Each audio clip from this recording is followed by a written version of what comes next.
کاگەنۆر ئەم کاتە و باش کاتە باش بەخێر بن جەنابی مامۆستا بەخێر بیتەوە 2 ڕۆژ بوو غەریبیمانە کردی جەنابی عەمید بەخێر بیتەوە ڕۆژێک بوو غەریبیمانە کردی لوتفە هەیە تەشەکر دەکەم کاک ئەنوەر چییە مەسەلە یعنی من هەستەکەم ئەم شەو یا ئەبێ کۆتایی بەم شەڕە بێنن یا ئەبێ ببێ بە جەنگێکی درێژخایەن ئەوە بیر بێ ڕۆمانیاش ئەمڕۆ هاتە پاڵ ئەمریکا وتی وەرە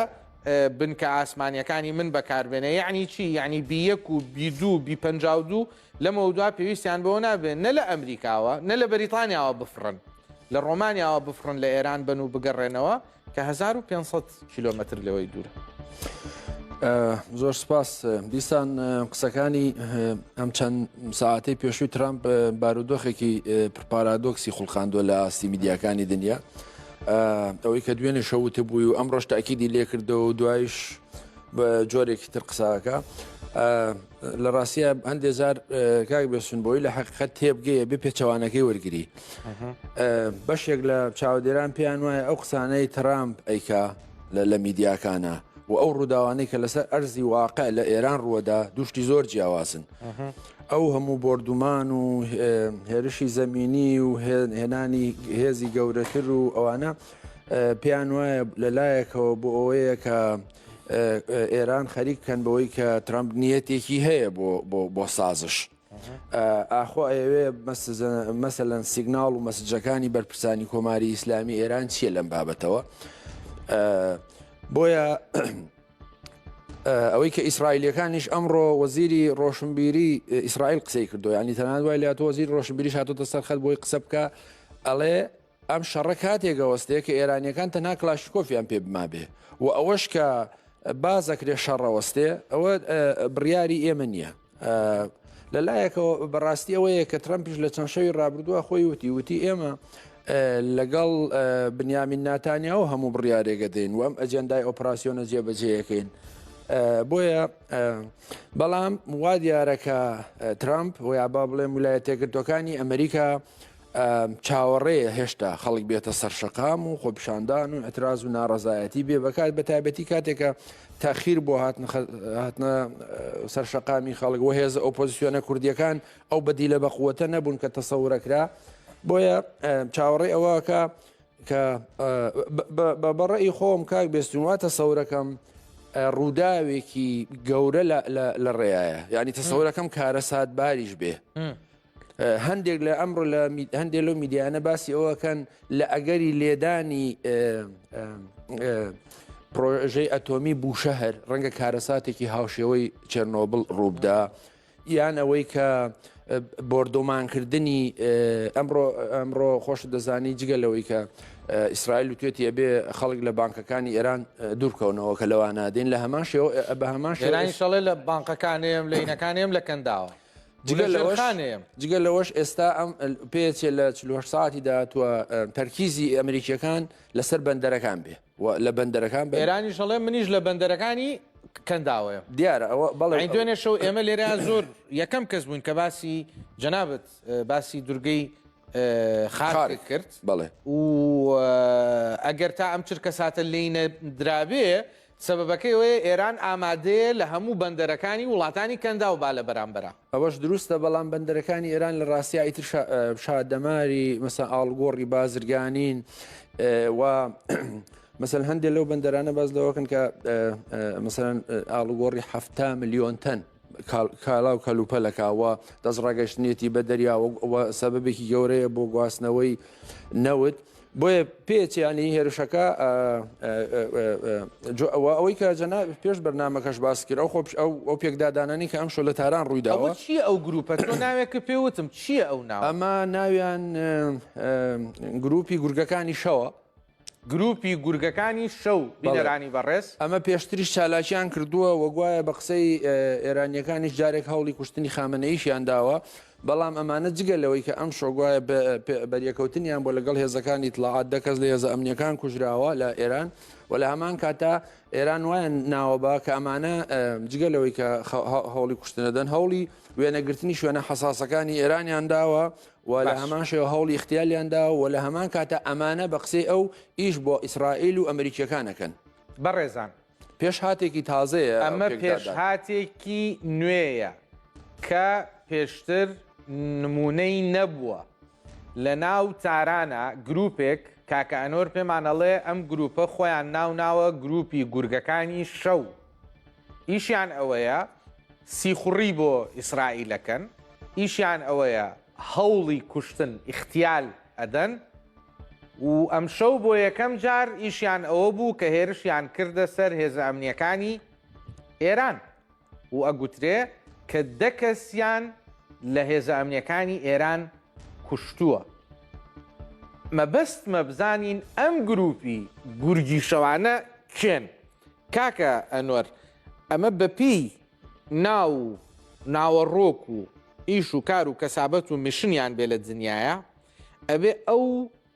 گروپە یاخود ئەو شانە نووسوانەی مجاهیدین بن کە لە هەموو شارەکانی ئێرانە کاریگەریان هەیە بە تایبەتی چونکە ئەو شانە نووسوانە باس لەوە ئەکرا کە زۆرترین کار ئەیکەن سیخوڕیە وێنەگرتنی شوێنەکانە و گەیاندنی زانیاریە بە نەیارەکانی ئێران. تەسەورەکەی ئەوان بنیا ئەمە گروپێکی کێ لە ڕاستیاوی کە ئیسرائیلەکان خۆیان پێڵەن بریکار و ئێرانیەکانیش پێڵەن جاسووس ئیسرائیلەکان هەرگیز هەویە و ناسنامە ئەم کەسانیان دەستنیشان نەکردووە کە سەر بەچێن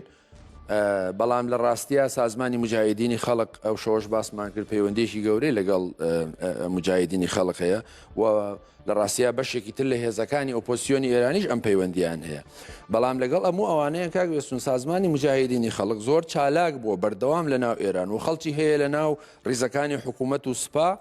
و میدیاکانی پێشووتریش یا هەواڵەکانی پێشووتریش باز لەوەکەن ئەو کاتێکە بەشێکی زۆر لە دۆکۆمنت و بەڵگەکانی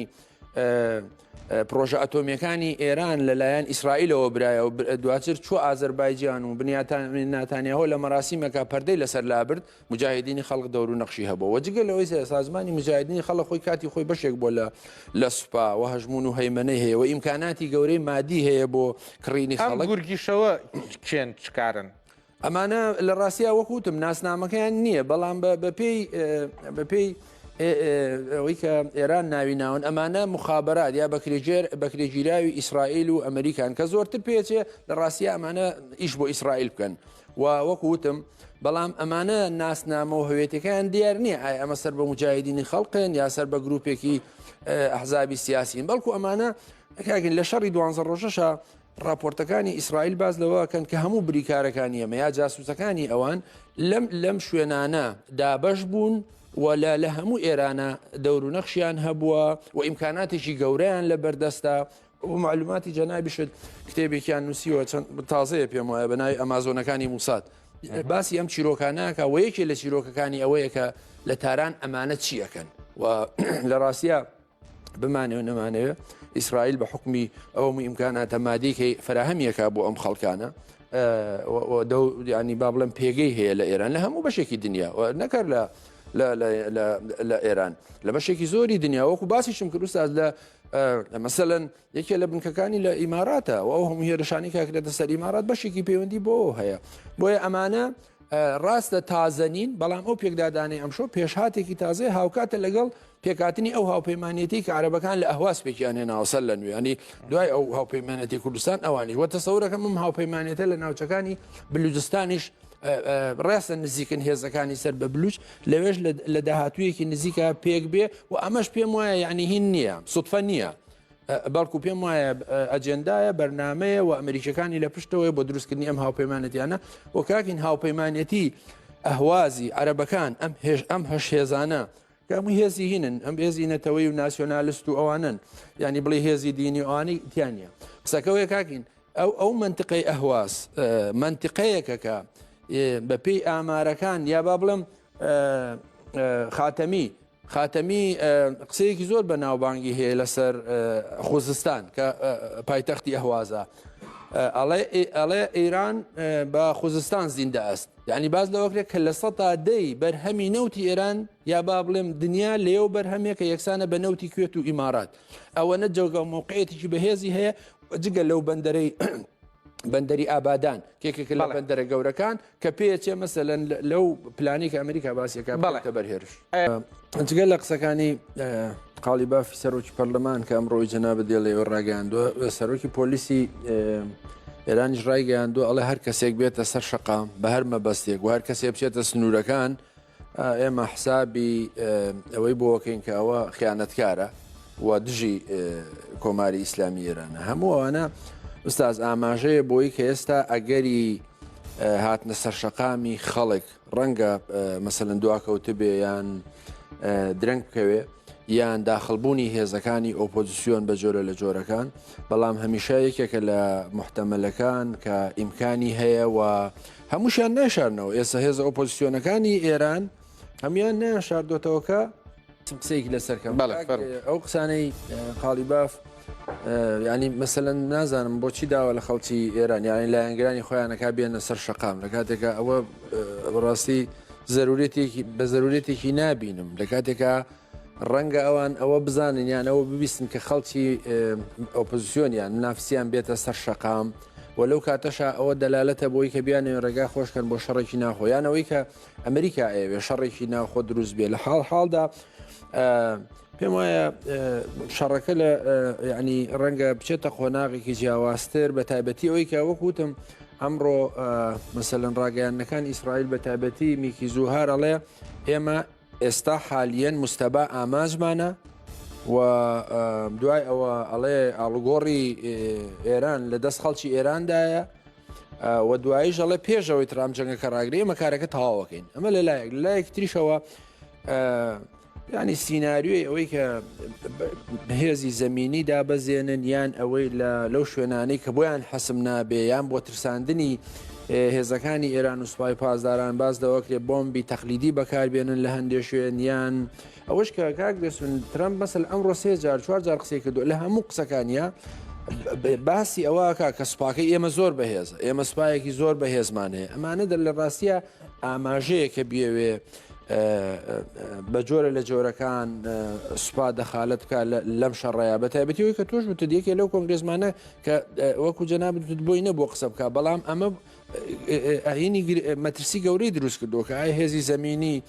دروست بێ و لەگەڵ لە پاڵ هەمووانەیەکە بێسون ئەو نەخشەی کە یاومە بە تۆ ئەوە تازەترین نەخشەیە کە ئەمریکەکان بڵایان کردوەوە کە ئەو 5500 ئامانجەی پێکیاویانە بەشی زۆری لە سنووری کوردستانە یعنی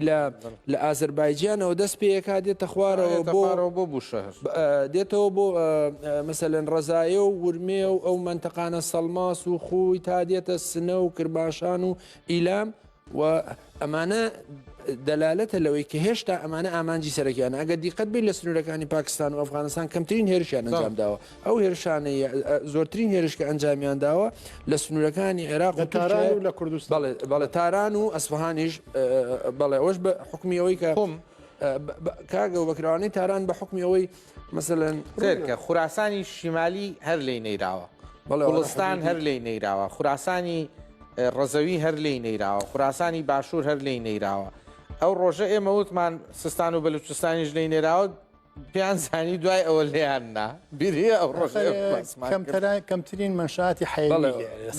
دوورە دەستە زۆر احتیمامیان بەڵام ئەوانەی تاران کاگە بکرد بە حکمی ئەوەی مەسەلەن مەسانەی عسکەری و مخابراتی و سوپای پازداران وانە بۆیە قسەکە ئەوەی مەبەستمەوە بڵێم دوو شوێن ڕاستە یعنی چەقی لێدانەکان ناوەند لەگەڵ کوردستان ئەوەی کە کاک بێسن سەرەتای قسەکانیش وتم لە بەرنمەیانە لە بەندەرەکانی ئێران بن وابەستەیەکەن بۆی کە بەشێکی زۆری ئەم بەندەرانە هێزەکانی سوپای پازداران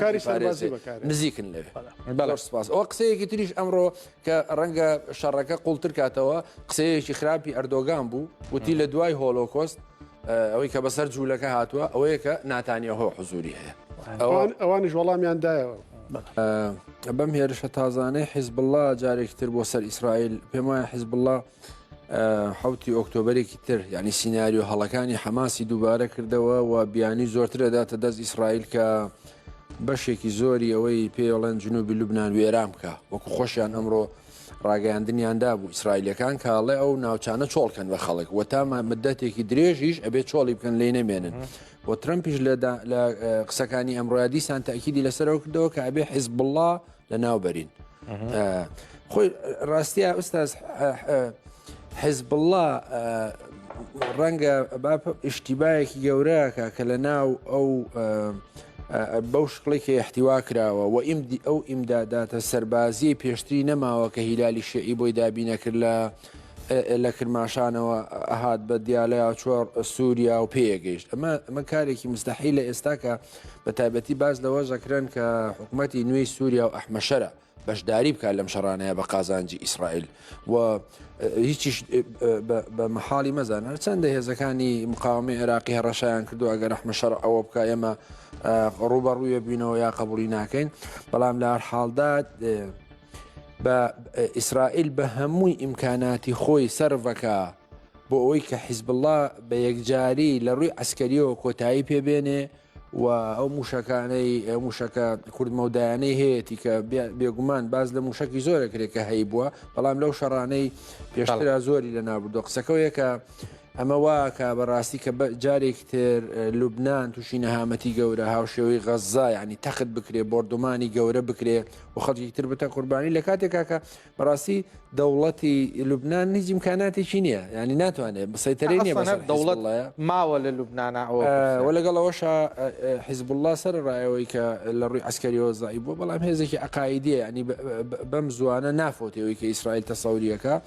و ڕەنگە ئەمە ینی یەکێک بێ لەو خۆناغانی کە ئێران پێویستی پێیەتی جارشکە فشار بخرێتە سەر ئیسرائیل و دوور نییە لە مودووە ئەوەی کە ئێستا حەشدی شعبی و گروپی مقاومە لە عێراقایکە بەرامبەر هەرێمی کوردستان و بەرامبەر شوێنی تر دوور نییە لە چەند ڕۆژی داهاتووە